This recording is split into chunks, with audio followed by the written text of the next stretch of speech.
Pode ser, meus irmãos, estamos aqui mais uma vez no seu programa EBD em Estudo.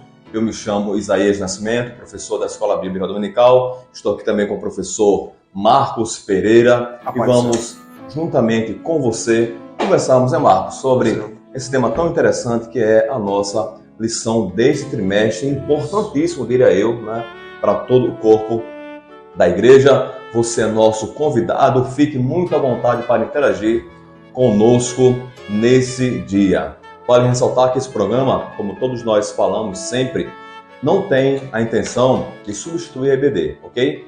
Ele é apenas uma ferramenta para você, professor, para lhe auxiliar na sua lição da Escola Bíblica Dominical no domingo. Então, é necessário, querido aluno, que você compareça à igreja local no domingo para a Escola Bíblica Dominical. Vamos entrar, meus irmãos, aqui na nossa lição de número 11, 10 de setembro de 2023, Essa data faz alusão também ao Dia Nacional de Missões, que é a principal função da igreja, fazer missões e evangelizar. Diz assim nosso título da lição: Cultivando a Convicção Cristã. Então, aqui nós já temos uma entrada naquilo que vamos falar de maneira muito enfática nesta noite, sobre essa convicção. Não só ter convicção, Marcos, mas cultivá-la, Porque não basta apenas eu ter uma convicção sobre alguma coisa. Eu tenho que cultivar, preservar, prezar por esta minha convicção e fazê-la crescer. E na vida cristã também não é diferente. Nós temos a obrigação de realmente cultivar e fazer com a ajuda, obviamente, do Espírito Santo, porque sem ele ninguém faz nada, porque na vida cristã, de maneira correta, com a ajuda dele, nós sempre estarmos crescendo na nossa vida cristã. Diz assim, meus irmãos, o texto áureo, que está lá em 1 Tessalonicenses, ok?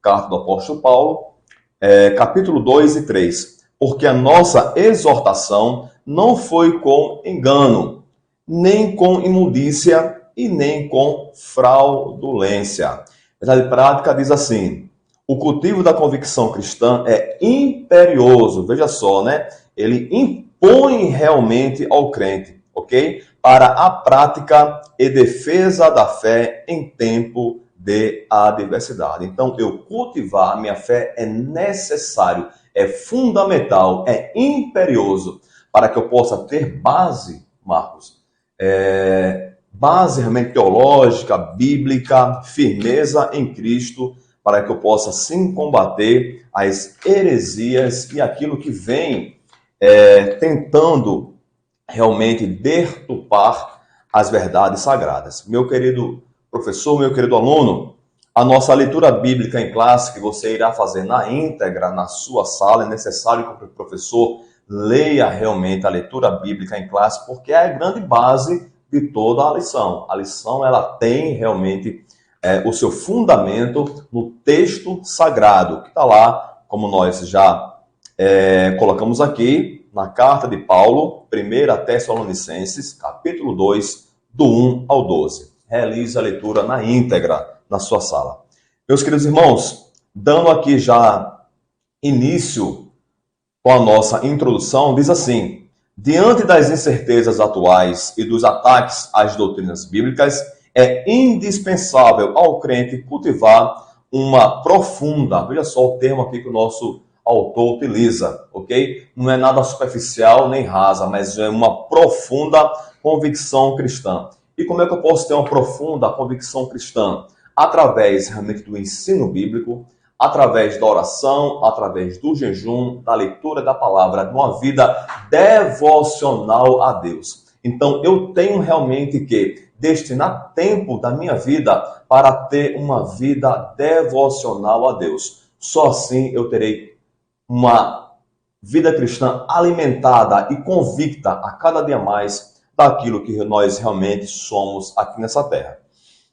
Sal da terra e luz do mundo. Diz assim, mas a nossa introdução: não cabe ao salvo esmorecer em meio às tribulações, mas prosseguir confiante pelo prêmio da soberana vocação. O apóstolo Paulo deixa muito bem claro isso, né? Que as tribulações do tempo presente não dava e não dá para se comparar com aquilo que ele ia e que todo crente irá receber na glória. Então, meu querido amado irmão, mais combatido você for, mais tribulação você passar por amor de Cristo, saiba que maior galardão você terá no céu.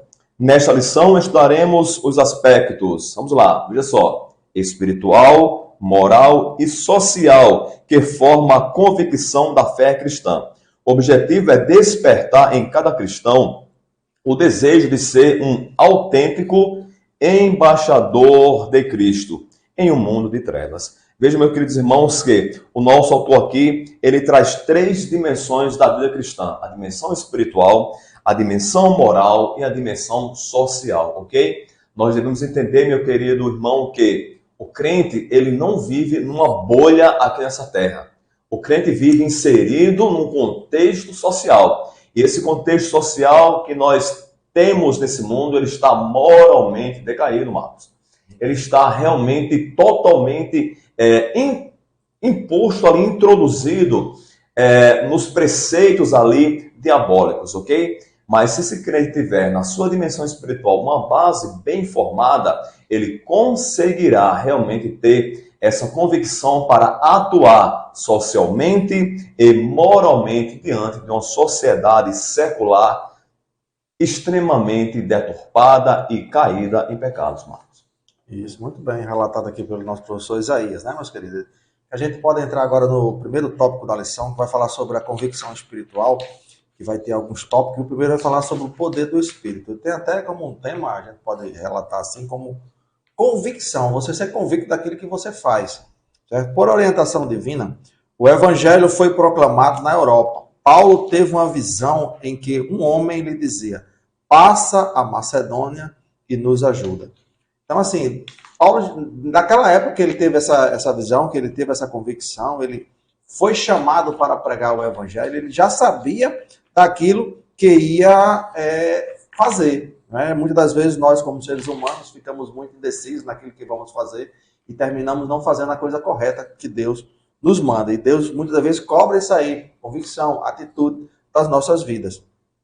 A partir dessa revelação, a mensagem da cruz foi anunciada em Filipe e depois em Tessalonicenses. Aí entra a nossa principal missão, como o nosso irmão Isaías já falou, né? Que é o ide de Jesus Cristo.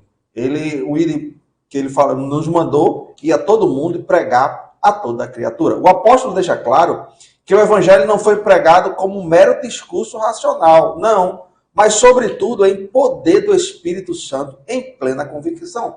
Quando o Espírito Santo de Deus nos manda, nos determina a fazer algo, nós temos que ter essa convicção, nós temos que encarar como forma de realidade daquilo que Deus, a principal missão que Ele nos outorgou aqui na face da terra. Né? Mas, sobretudo, em poder do Espírito Santo, em plena convicção. Está escrito em Tessalonicenses 1, versículo 5.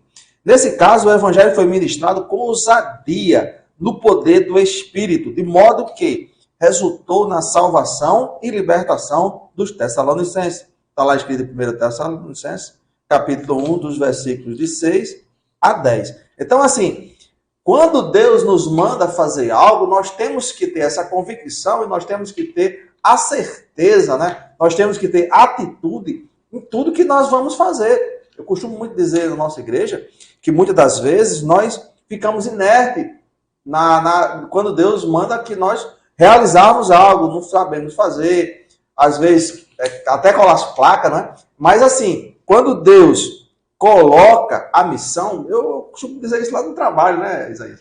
Missão dada é missão cumprida. Não podemos recuar, não podemos hesitar. Por quê? Porque se Deus manda a gente fazer algo, com certeza Ele está conosco. Então, temos que fazer isso aí com ousadia, assim como foi o nosso irmão Paulo. Porque o Espírito Santo de Deus está conosco.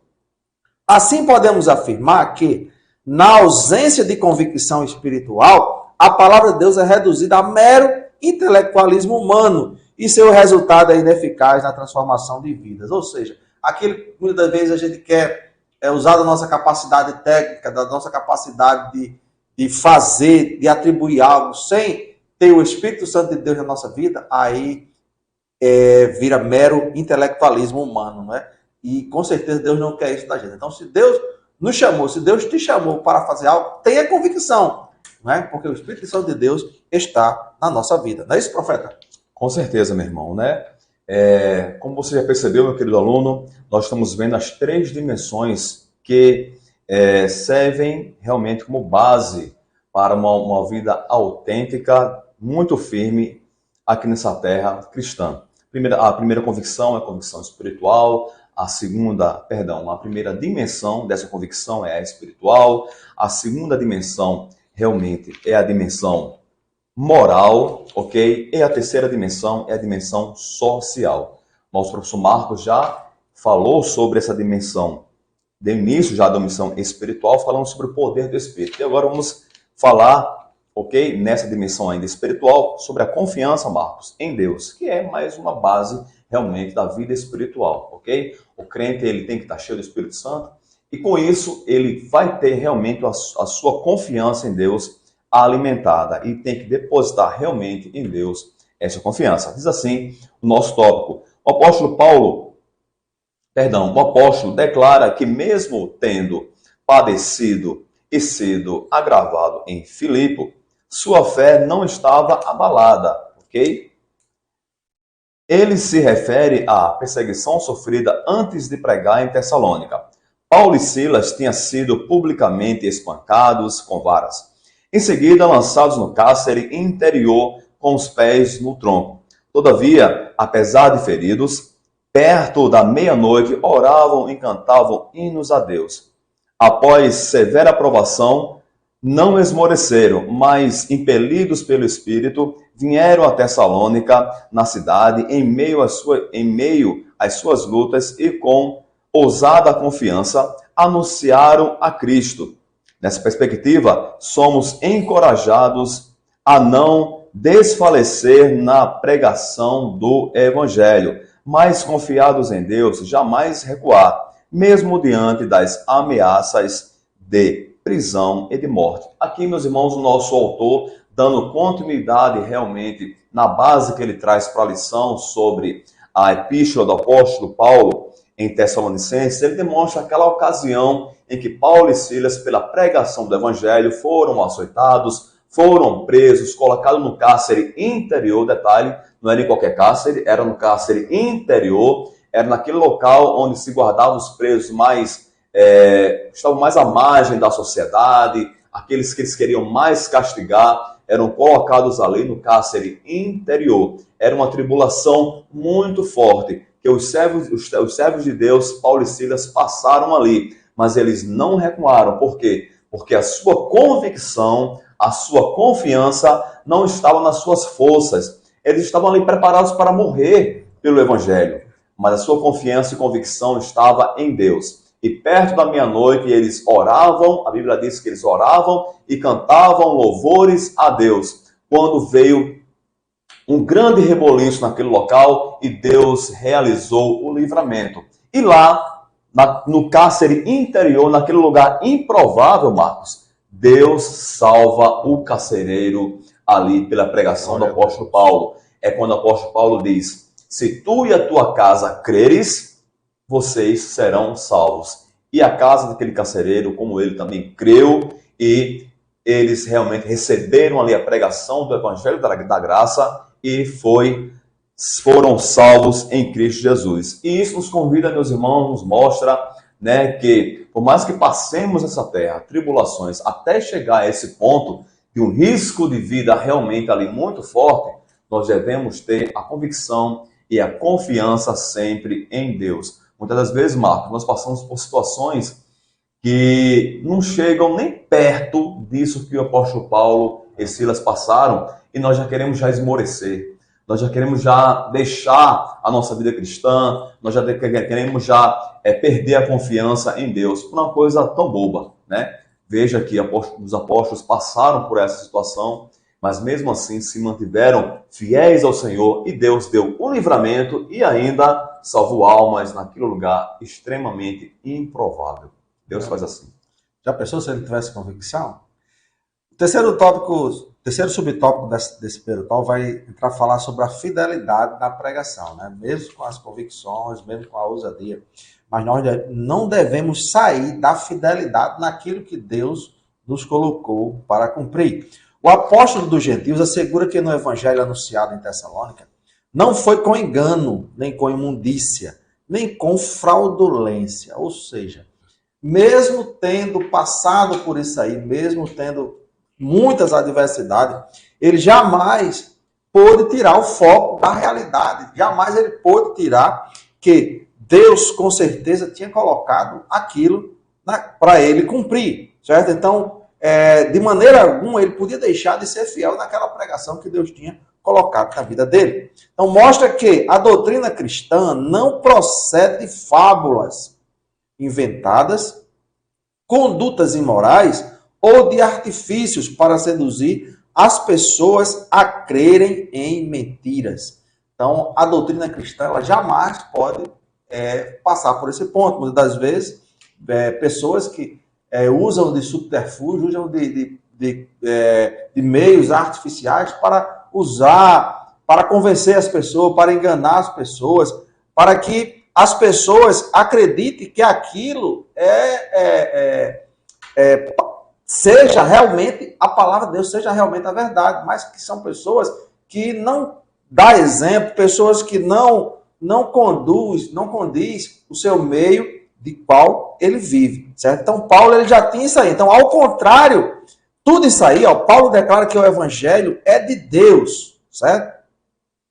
E que o próprio Deus o comissionou como arauto, não para agradar aos homens, mas a Deus, que prova o nosso coração. Então, muitas das vezes, quando nós estamos pregando a palavra de Deus, às vezes uma palavra dura, uma palavra de exortação, uma palavra de ensino, não é aquilo que muitas das vezes eu estou esperando, você está esperando, mas que é Deus falando para aquilo ali. Porque Deus comissionou. Então, muitas das vezes, nós não devemos pregar para agradar a homem, para agradar A ou B, mas Deus que nos determinou que fôssemos cumprir aquela missão, temos que ir. Certo? Então, dessa forma, o propósito do apóstolo não era o de satisfazer seus ouvintes com falso discurso. Ou seja, não estava ali para agradar as pessoas, né? Para massagear o ego das pessoas, para agradar aquilo ali. Não, ele estava ali para cumprir a missão de Deus. Então, a missão não foi dada, então ele tinha que cumprir. Ele não podia nem tirar, nem acrescentar nada daquilo que Deus tinha determinado para ele. Então, nesse sentido,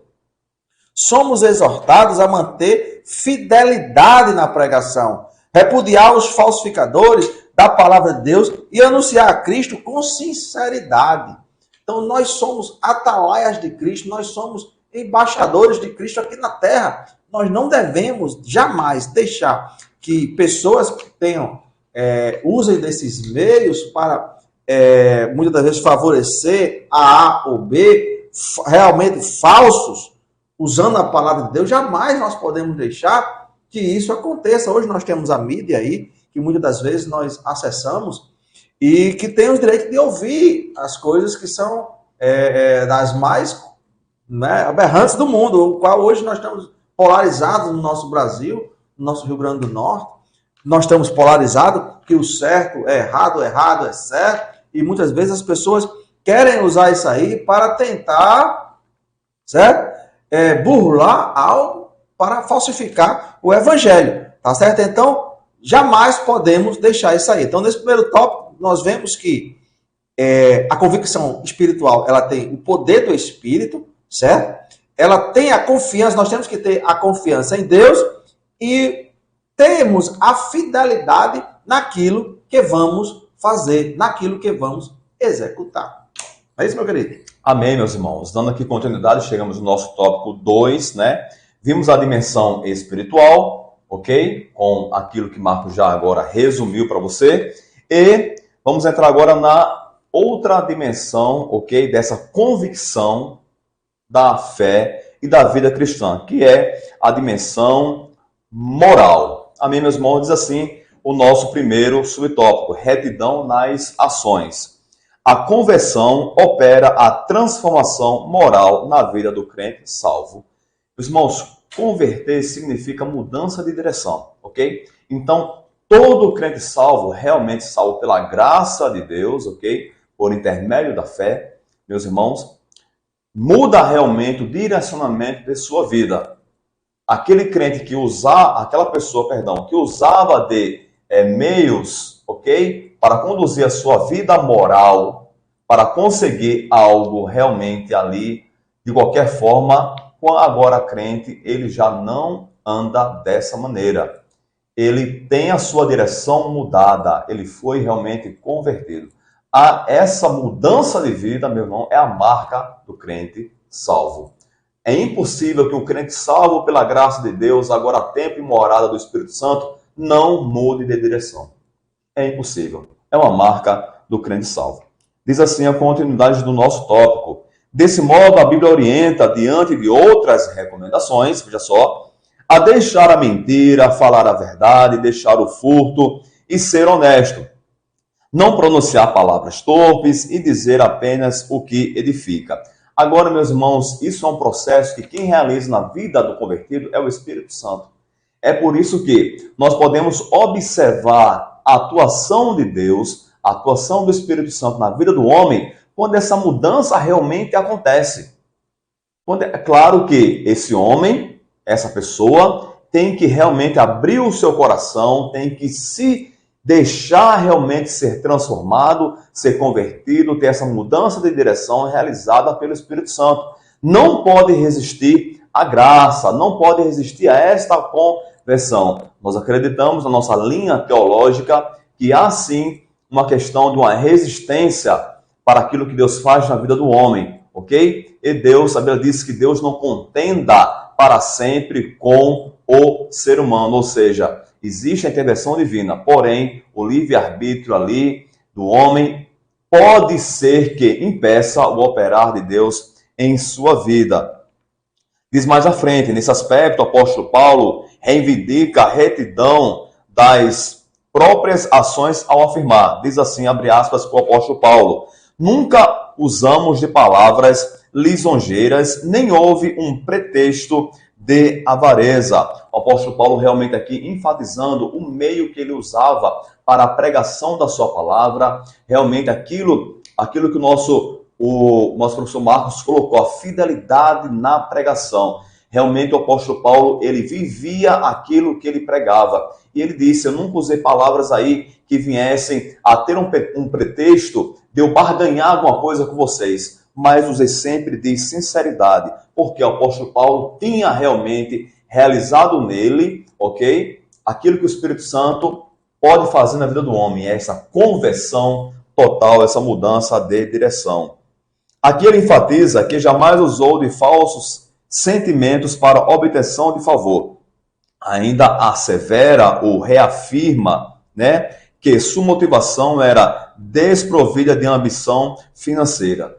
A gente está cansado de ver aí, meus irmãos, pessoas, não é isso, professor Marcos, que usam da palavra de Deus, da pregação, que usam do rebanho para obtenção de lucros, inclusive lucros financeiros. Sabe que essas pessoas terão menos rigor para Sodoma e Gomorra naquele dia do que para essas pessoas que usam de meios fraudulentos dentro da casa de Deus e enganam, infelizmente, irmãos que são incautos em relação ao Evangelho. A Bíblia diz que o povo de Deus se perde por falta de conhecimento. Então, essas pessoas são levadas ao erro porque elas não param para destinar tempo a estudar a palavra de Deus, a realmente frequentar igrejas evangélicas sérias, que não impõem nada para a salvação, e sim pregam o Evangelho pela graça, o Evangelho da graça, diria eu, melhor. Diz assim, mas somente o falso cristão, olha só, é que busca poder e influência por meio de bajulações mentirosas. Logo, a conduta de retidão é uma virtude do crente regenerado, ok? Regenerado, meus irmãos, está dentro desse processo de conversão, agora vivido realmente de santidade que o crente começa a viver após ele ter realmente ser convertido e regenerado, tá? Meus irmãos, o principal combate que nós enfrentamos não é fora, Marcos, mas sim é dentro de todo o contexto cristão. O liberalismo teológico que está dentro desse contexto cristão tenta realmente deturpar as verdades sagradas e conduzir pessoas ao engano. E infelizmente tem conseguido. Pessoas que não param para observar a palavra de Deus como ela é, com todo o seu rigor. O apóstolo Paulo diz, olha, ele afirma muito, deixa isso muito bem claro, atente não só para a benevolência de Deus, mas também para a sua ira. Tá, meus irmãos? Então, é necessário que nós realmente estejamos firmes, convictos do verdadeiro evangelho, do evangelho da graça de Deus, para combater falsos evangelhos, né? Temos aí essa infernal teologia da prosperidade, que impõe a Deus uma obrigação de fazer, quando isso não existe. Deus faz por nós aquilo que Ele faz porque Ele é bom, porque Ele é misericordioso. Não se deixe levar, meu querido aluno, por esses falsos ensinamentos que, infelizmente, estão inseridos, Marcos, no contexto do cristianismo. Verdade. Antes de entrar no segundo subtópico do tópico 2, entra lá no canal, dá um likezinho, certo? Se inscreve, tá certo? E Deus vai se agradar muito disso aí. Mas vai falar o segundo subtópico, vai falar sobre a reputação ilibada. Considera-se portadora da reputação ilibada a pessoa de reconhecida idoneidade moral.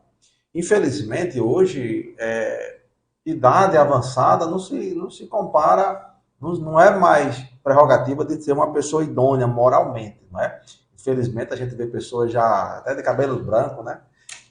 Falando coisas que realmente fugiu do seu senso comum e lógico de ser. Veja como Paulo avalia sua reputação com esta frase: não buscamos glória dos homens, nem de vós, nem dos outros, certo? Então, Paulo, ele já afirmava isso aí, de que não podemos buscar em glória humana, certo? De homens ou de outros qualquer tipo de coisa, somente em Deus.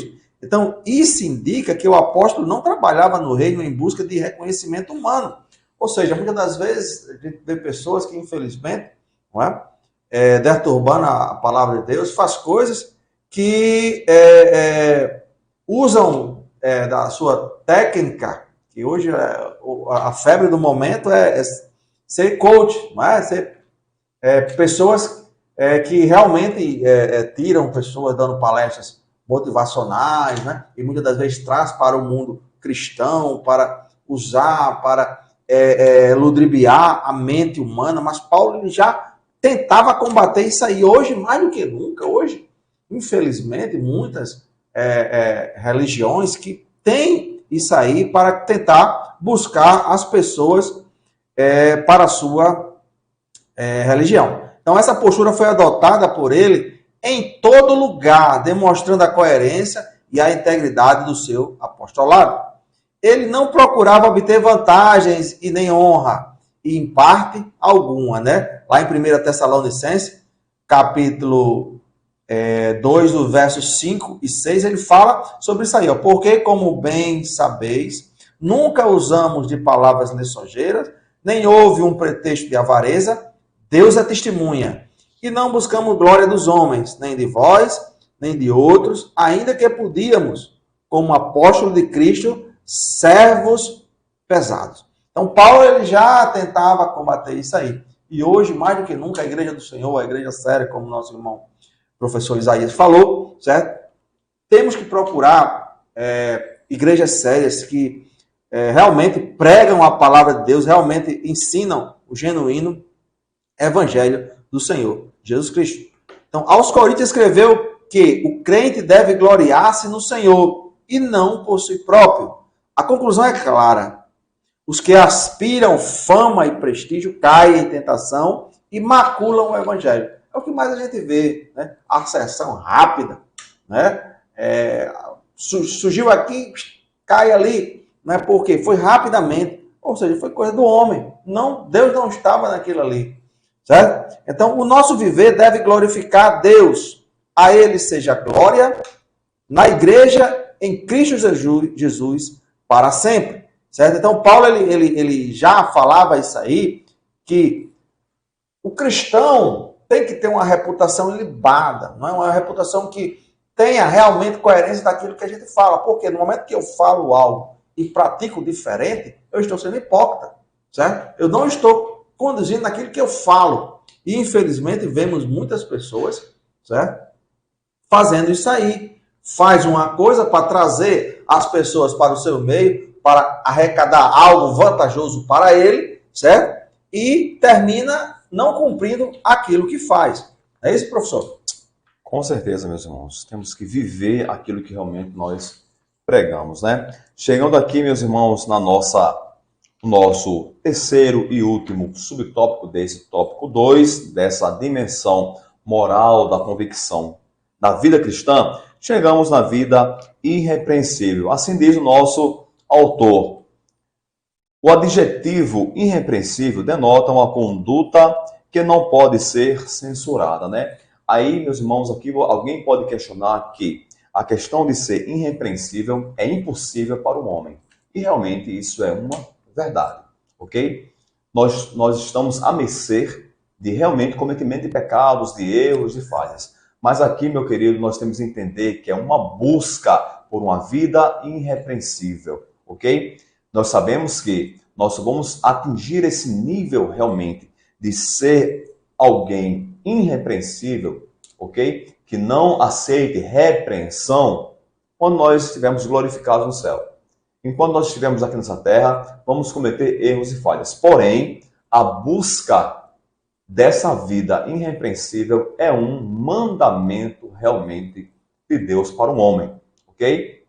E o apóstolo Paulo se conduzia dessa forma, tá? O apóstolo Paulo, ele invoca aqui, deixa muito claro o nosso autor, a Deus e à igreja na conduta da sua própria vida. Ou seja, ele queria dizer que, diante de Deus, ele buscava essa irrepreensão e diante dos homens também.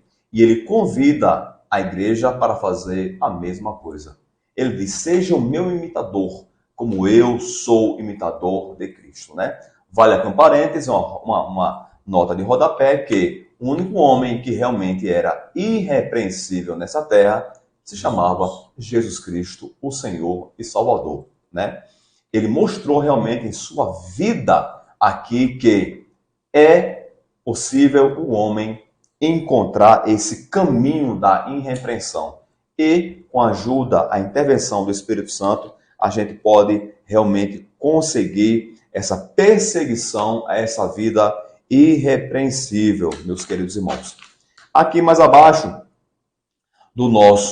desse tópico, diz assim, ciente da influência que a sua vida exercia sobre os fiéis, o apóstolo diz, para vos dar em nós mesmos exemplo para nos imitardes. Assim, o grau de comprometimento adotado pelo crente com os valores do reino é o reflexo do nível de sua comunhão com Deus. Então, meus irmãos, quanto mais eu tiver comprometimento realmente com as coisas de Deus, mais comunhão eu terei com o Espírito Santo. Quanto mais comunhão eu tiver com o Espírito Santo, mais irrepreensível eu serei. Ressaltamos que conseguir essa repreensão na totalidade aqui nessa terra é impossível para o homem. Porém, com a ajuda do Espírito Santo, eu persigo realmente uma vida irrepreensível e posso conquistar o maior nível de irrepreensão possível na busca pelo crescimento do reino de Deus, a aproximação com Deus, fazendo aquilo que o apóstolo Paulo realizava em sua vida, meu querido professor Marcos. É um caminho longo e uma busca que só alcançaremos na salvação, no dia do arrebatamento da igreja. Vimos o ponto sobre a convicção moral e agora nós vamos ver a convicção social, né? O bem-estar humano. Como é que o nosso irmão Paulo ele falava sobre isso aí? O bem-estar humano comum alcança o homem em suas necessidades físicas e espirituais. Não por acaso a Bíblia fornece instruções para o bem-estar espiritual e social dos seres humanos. A nossa Bíblia ela é uma regra de fé e prática. Ela é a nossa bússola, ao qual nós devemos segui-la. Nela está contido tudo aquilo que nós, seres humanos, necessitamos e precisamos para vivermos, ter uma vida digna, uma vida de espiritualidade, uma vida que agrada realmente a Deus, certo? Então, não por acaso a Bíblia fornece instruções para o bem-estar espiritual e social dos seres humanos, não é isso?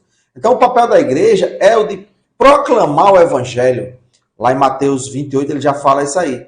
E aliviar o sofrimento promovendo o bem-estar social entre os irmãos. É isso que nossa igreja, a Assembleia de Deus aqui no campo de Parnamirim, a gente faz. Tem o nosso casempo, né, muito bem assistido pela igreja, pelos irmãos, certo? O bem-estar social daqueles que realmente necessitam.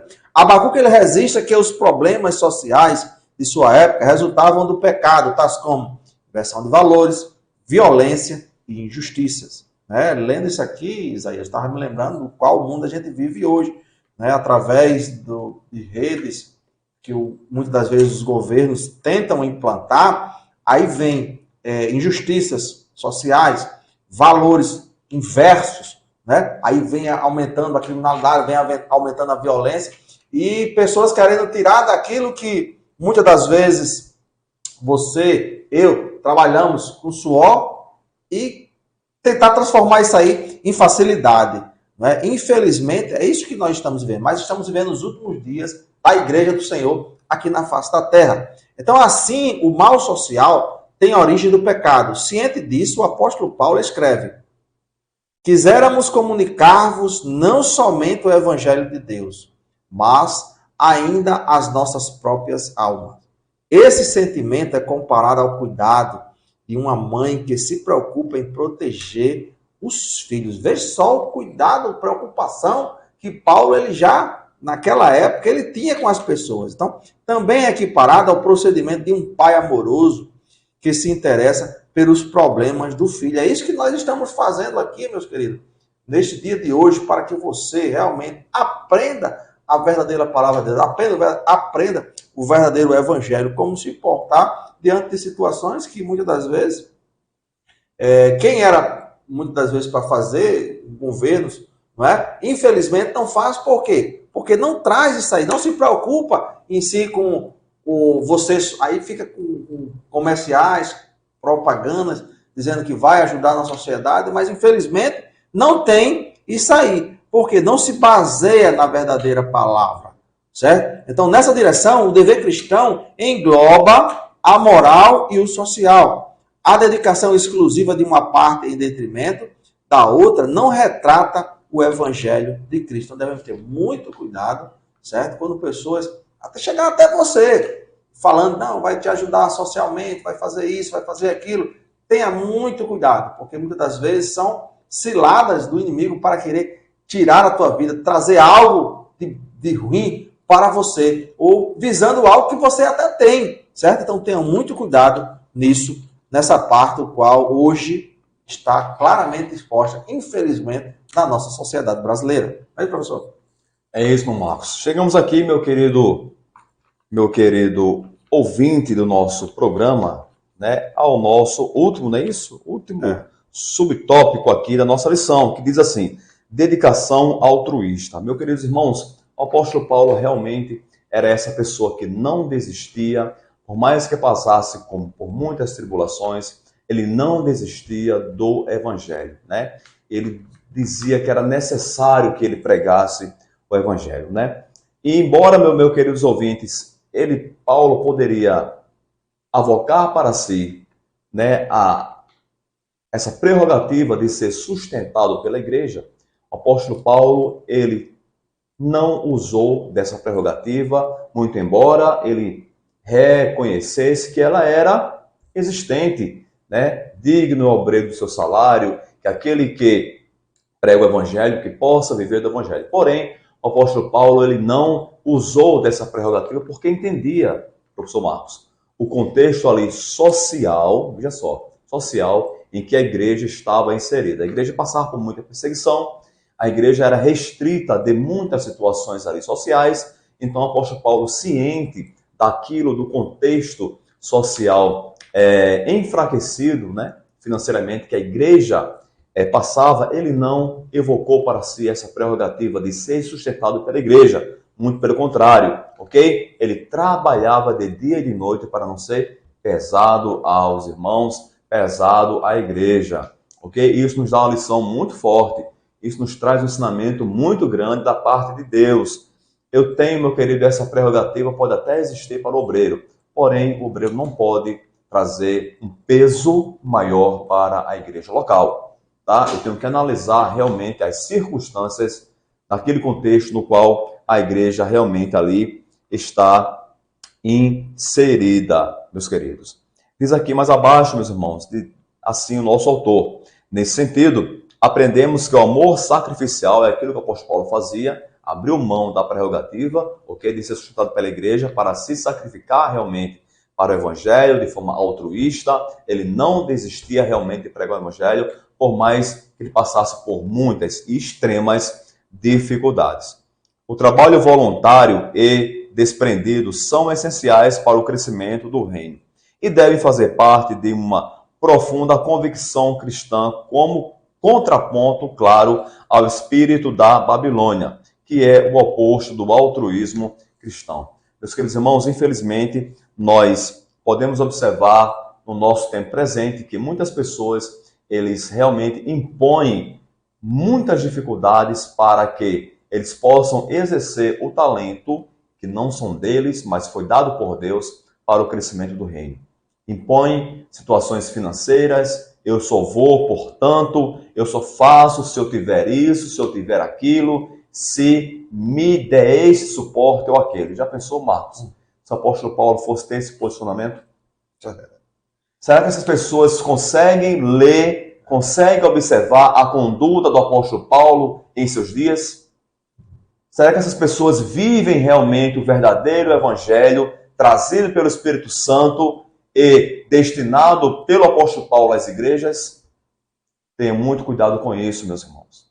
Temos que ter muito cuidado e observar a maneira que nós estamos realmente fazendo realizar aquilo que Deus nos concedeu. Nós devemos usar o exemplo do apóstolo Paulo, tá? E nos sacrificar pela igreja e não esperar que a igreja sacrifique por nós. Obviamente, que se a igreja puder fazer algo, até mesmo no contexto financeiro para o obreiro, isso é excelente. Isso é muito bom, é necessário. Porém, não deve ser uma imposição para que eu possa realmente realizar aquilo que não é meu, mas aquilo que é de Deus, meus queridos irmãos. Então, chegamos ao fim da nossa lição. A conclusão aqui nessa nossa lição vou deixar com o meu professor Marcos. Para você, meu querido ouvinte, eu já deixo aqui a minha saudação, ok? Faço aquilo das palavras de Marcos, minhas palavras. Curta esse vídeo, que você possa compartilhar e que ele sirva de crescimento para a sua fé e que você sempre cresça na graça e no conhecimento de Deus. Marcos. Chegamos à nossa conclusão falando, nosso irmão Paulo ele foi um exemplo de vida para nós cristãos nos dias de hoje. Então Paulo ele foi submetido a uma série de provações durante o seu ministério. Não obstante, ele nos deixou exemplo de intensa convicção de nossa eleição em Cristo.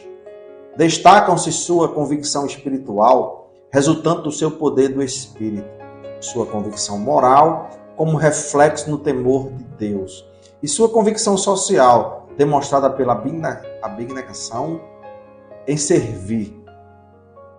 Ratifica-se que, em nossos dias, carecemos dessa firme convicção, em defesa dos interesses do reino de Deus. Que possamos seguir o exemplo do nosso irmão Paulo, que jamais deixou-se levar por aquilo que o mundo estava tentando. Deixar-se levar por aquilo que o mundo levava para esse ponto. Hoje nós estamos vendo, como eu sempre tenho falado aqui, um Brasil polarizado, empurrando a nossa sociedade cristã também para um ponto o qual o fim, com certeza, não vai ser legal. Então, que nós possamos cultivar essa convicção cristã em nossas vidas. Que você que nos assistiu aí, tá certo? Continue convicto da tua fé, continue convicto daquilo que Deus te ensinou e te chamou para fazer aqui na face da terra enquanto você durar aqui. Tá bom? Então, queremos agradecer, queremos deixar um forte abraço, que a graça do nosso Senhor Jesus Cristo, o amor de Deus, nosso eterno Pai, seja contigo e um forte abraço e a paz do Senhor Jesus. Amém.